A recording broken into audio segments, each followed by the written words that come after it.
ఆస్తులు డబ్బు తగాదాలు ఏ కుటుంబంలో అయినా సర్వసాధారణంగా జరిగేవే. ఈ విషయాలను ఎంత సామరస్యంగా పరిష్కరించుకుంటారు అనే దానిపైనే ఆ సమస్యల పరిష్కారం ఆధారపడి ఉంటుంది.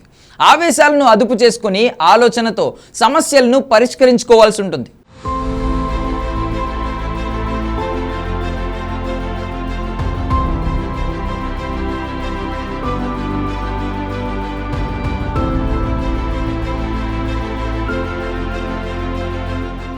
మోహన్ బాబు లాంటి పెద్దలు కూడా బజారుకెక్కితే అది ఖచ్చితంగా సమాజంలో చెడు సంకేతాలను పంపిస్తుంది. గత 2-3 రోజుల నుంచి మోహన్ బాబు కుటుంబంలో జరుగుతున్న వ్యవహారాలను గమనిస్తున్న సాధారణ ప్రజలు ఇప్పుడు సినిమా పరిశ్రమను చాలా చులకనగా చూస్తున్నారు. ప్రతి ఇంట్లో ఉండే ఆస్తి తగాదాలు సినిమా పరిశ్రమలో ఉండవు అనే అభిప్రాయం చాలా మందిలో ఉంటుంది. సినిమా వాళ్ళు సమాజానికి ఆదర్శంగా డైలాగులు చెప్తారు కాబట్టి వాళ్ళ కుటుంబంలో ఎలాంటి సమస్యలు ఉండవనే అభిప్రాయం చాలా మందికి ఉంది. కానీ మోహన్ బాబు ఇంట్లో జరుగుతున్న వ్యవహారాలను చూస్తున్న సాధారణ ప్రజలు ఆస్తుల కోసం ఎవరైనా ఎంతవరకైనా తెగిస్తారు అనే అభిప్రాయానికి వచ్చేస్తున్నారు.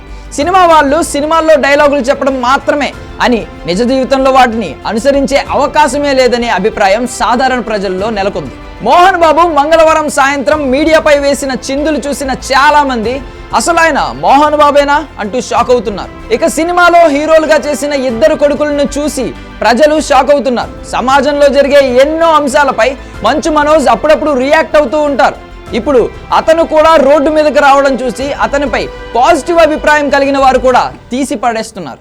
సమాజ పరిస్థితులను ఎన్నో ఏళ్లుగా గమనిస్తున్న మోహన్ బాబు తన 2 కొడుకులను కనీసం అదుపు చేయలేకపోయారని, ఆ సమస్యను 4 గోడల మధ్య లేదంటే పెద్ద మనుషుల మధ్య పెట్టి పరిష్కరించుకోలేక ఇలా మీడియా ముందుకు వచ్చి కుటుంబ పరువునే కాదు సినిమా పరిశ్రమ ఖ్యాతిని కూడా పలచన చేశారు అనే విషయం స్పష్టంగా అర్థమవుతుంది.